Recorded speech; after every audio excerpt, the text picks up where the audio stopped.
आज रोजी भाजप युवा मोर्चा कार्यकर्त्यांनी सोलापूर शहरामध्ये महिला आरक्षण विधेयक संदर्भात आंदोलन केला। त्यामध्ये त्यांनी काँग्रेस पक्षावर आणि खासदार प्रणिती शिंदे यांच्यावर टीका केली। अरे बाबांनो, आंदोलन करताना आपण आंदोलन कोणत्या विषयासंदर्भात करतो याची अगोदर आपण माहिती घ्या। काँग्रेस पक्षाने पाठिंबा देऊन 2023 सालीच महिला आरक्षण विधेयक या ठिकाणी मंजूर केला। खासदार प्रणिती शिंदे आणि सर्व विरोधी पक्षाचे खासदारांनी यासाठी पाठिंबा दिला होता।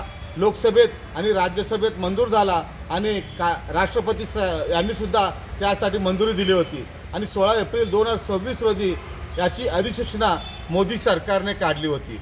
परवा जो विधेयक या ठिकाणी मांडला गेला होता तो 131वी घटनादुरुस्ती आणि परिसीमन म्हणजे मतदारसंघ पुनर्रचना विधेयक होता।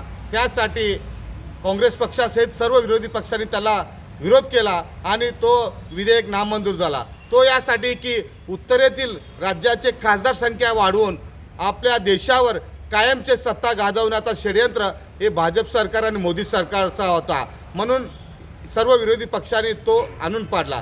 तुम्हाला महिलांची एवढीच काळजी असेल तर 2023 साली जो महिला आरक्षण विधेयक मंजूर झाला तो ताबडतोब लागू करावा म्हणून सर्व विरोधी पक्ष आणि काँग्रेस पक्षाच्या सर्व खासदारांनी खासदार प्रणिती शिंदे यांनी सुद्धा परवा लोकसभेत मागणी केली। तो ताबडतोब लागू करून महिलांना तुम्ही न्याय द्या आणि आता असे खोटे आंदोलन आता करू नका। आतापर्यंत 12 वर्ष लोक फसले, आता फसणार नाहीत। लवकरच लोक तुमची जागा दाखवून घेतील। जय हिंद, जय भारत।